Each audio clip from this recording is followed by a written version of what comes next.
Powered by the Montana Television Network. This is the 10 o'clock news on Q2, Montana's news leader. Good evening, everyone. Thanks for joining us tonight. I'm Jeanelle Slade. And I'm Russ Riesiger. If you have cold weather gear, now's the time to use it. Here's a live look from the Q2 ICAM. A shallow cold has settled in across the region. And although it's not hitting as hard as first predicted, if not respected, these temperatures could turn dangerous. Q2 Chief Forecaster Bob McGuire just out of the Weather Center. And Bob, it is downright cold. Yeah, temperatures are continuing to fall. We're still above zero in Billings, but only just above zero, about 2 degrees right now. But take a look. These are going to be our forecasted lows tonight, about 4 degrees below zero. But here's the big news, folks, the headline for the weather department. You see those teens and 20s below zero? We were expecting those to be here. That's what the forecast said last week for this week. But now it looks like most of the coldest air is going to stay jammed up across the High Line and in southern Canada for tonight. And guess what? Not only just tonight, but also for tomorrow. We're going to 5 below zero tomorrow morning, but still that's not the teens and 20s below that they're having up in the north to central part of the state. Then after that, look at this. As we head in towards the weekend, the temperatures slowly but surely start to warm their way back up. And by the time the weekend gets here, by Sunday, we're all the way back up to 39 degrees, and we'll be on the other side of freezing for a change. We'll have the rest of your forecast in a few more minutes. All right. Thank you, Bob. Well, we now know the names of 4 people killed over the weekend in a plane crash just north of Billings. That information released late this afternoon. The single-engine Cessna crashed Saturday evening around 6:30 in the Bull Mountains located between Billings and Roundup. Yellowstone County Sheriff Mike Linder identifies 69-year-old David Halo as the pilot of that aircraft. Also killed in the crash, 36-year-old Rusty Jungles, 35-year-old Michael Peterson, and 32-year-old Raymond Rumbold, all from Billings. The preliminary investigation shows the single-engine aircraft clipped a guy line supporting a radio tower on the top of Dunn Mountain. Q2 Zoe Zandora talked with a longtime flight instructor today who raises some questions. Zoe. Russ and Jeanelle, as I dug deeper today, I found out some interesting information. After tracking the plane and researching flight routes, I found on the live air traffic website the plane departed Billings shortly after 4 p.m. on Saturday night, and the pilot called into air traffic control and told them that he was heading east. Starlane 736 Yankee uniform at the west end for taxi with Tango, destination Hardin, 5,000 feet, request 28 left. In 6 Yankee uniform, Billings ground runway 2 at left taxi via hotel. Where's your destination again?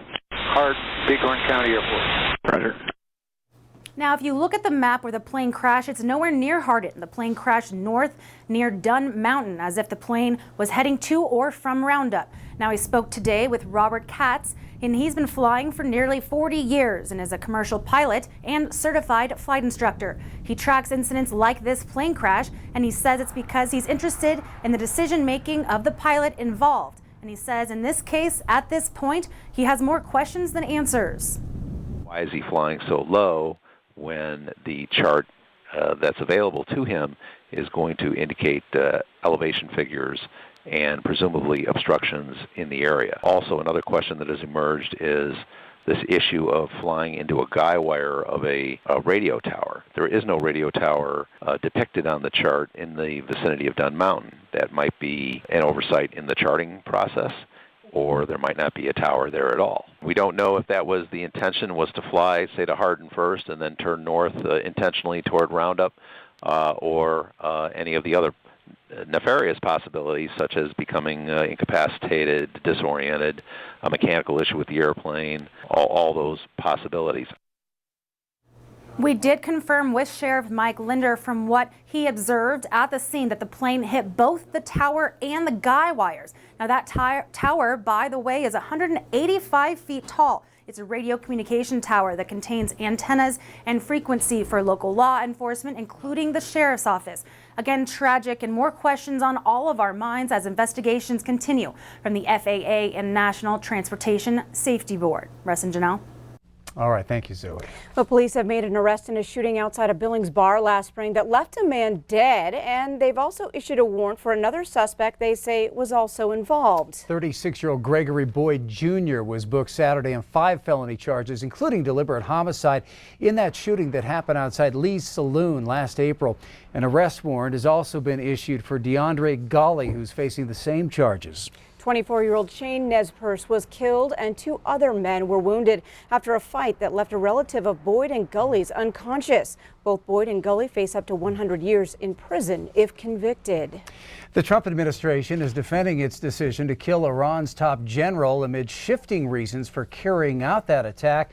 We're also getting a look at the damage from Iranian missile fire at the Al Assad Air Base in Iraq and hearing from U.S. troops. Natalie Brand reports from the White House. New video shows the extent of damage to the Al Assad Air Base in Iraq, targeted by Iran's retaliatory missile attack last week. We huddled together and held one another. I still can't fathom that no one was hurt. U.S. troops hunkered down in bunkers while Iran avenged the death of its top general, Qasem Soleimani. President Trump continues to defend his decision to take out Soleimani, but the administration is facing pressure to provide details of the intelligence used to justify the attack. Here's what's been consistent. We killed Soleimani, the #1 terrorist in the world by every account. CBS News has confirmed the president authorized the strike as early as this past summer if Iran crossed the president's red line of American deaths. Attorney General William Barr added the strike was legally justified. This was a legitimate act of self-defense because it disrupted ongoing attacks that were being conducted, a campaign against the Americans. Despite conflicting and changing statements within the administration, Secretary of State Mike Pompeo said there were actually multiple embassies at risk, and he dismissed claims they were not informed of the threat. They were not only notified, but we took extensive actions to do everything we could to ensure that they were safe and secure. The president's foreign policy is dangerously incompetent. President Trump retweeted this doctored photo accusing Democrats of defending terrorists. Off camera, House Speaker Nancy Pelosi said that the president has, quote, no association with fact. Natalie Brand, CBS News, the White House. Well, Secretary Pompeo has declined an invitation to testify in the House Tuesday about the administration's decisions with regard to Iran. A statewide campaign working to legalize, regulate, and tax marijuana today submitted 2 2020 ballot initiatives for review. Now, the first is a statutory initiative that would legalize marijuana in Montana for adults aged 21 and over. It would also establish a regulatory framework for cultivation and sales. Now, the second is a constitutional amendment that would allow the legal minimum age for marijuana consumption to be 21. Now, if the petitions are approved, the sponsors, the New Approach Montana, must gather more than 25,000 signatures to qualify the statutory initiative and nearly 51,000 to qualify the constitutional initiative. Montana state lawmakers kicked off a week-long informal session this morning at the Capitol in Helena. It's called Legislative Week, an experiment on getting lawmakers together during a year where they don't have a regular 90-day session. Well, things began today with several committee meetings, including some detailed discussions on property taxes. Another item on the agenda is a study on whether the legislature should meet regularly each year instead of just 90 days every 2 years.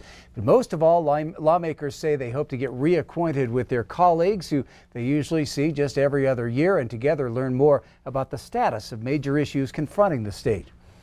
What we get out of it is keeping our relationships and our knowledge and our experiences up to date as possible by doing these things and getting together so that we can talk about updates on the budget, our revenue picture, and key issues of the day in the state of Montana.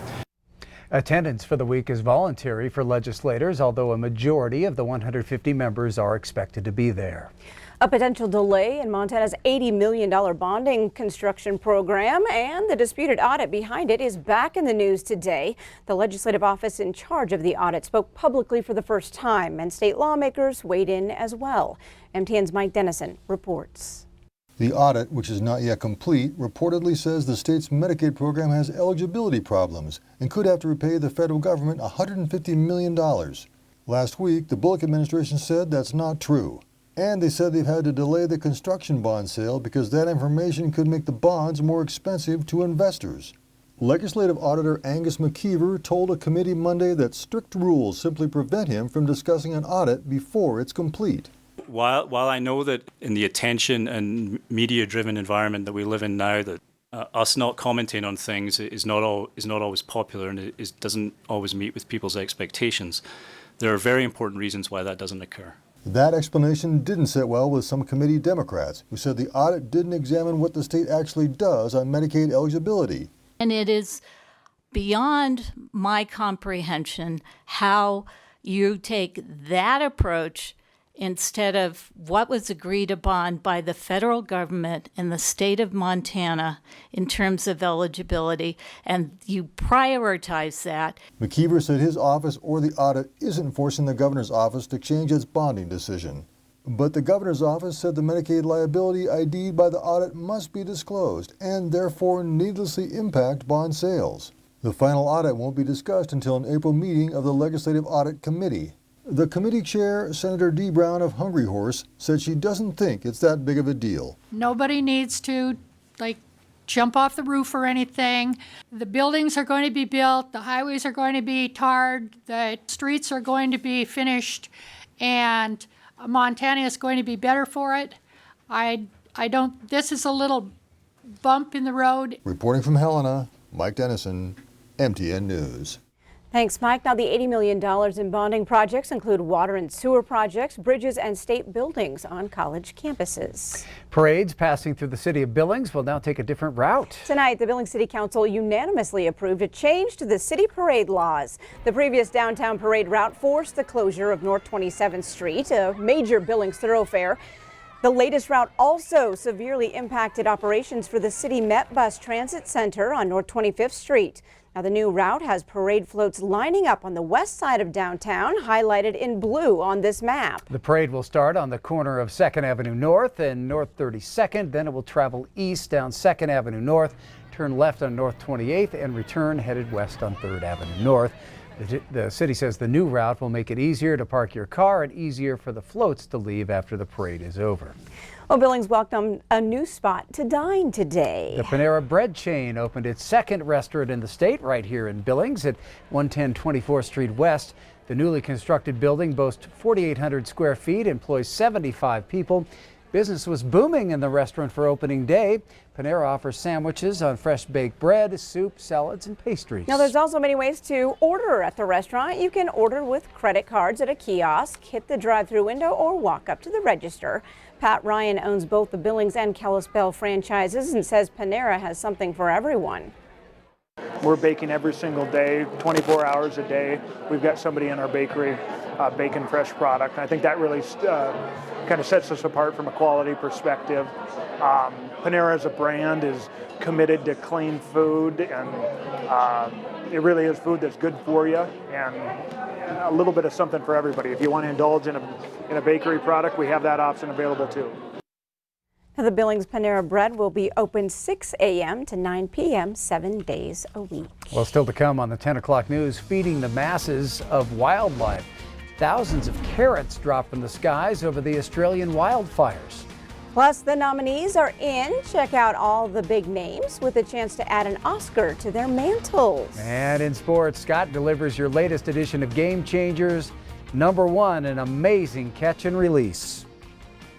You're watching MTN News with Jeanelle Slade and Russ Riesinger. Storm Tracker weather with Bob McGuire. And sports with Scott Breen.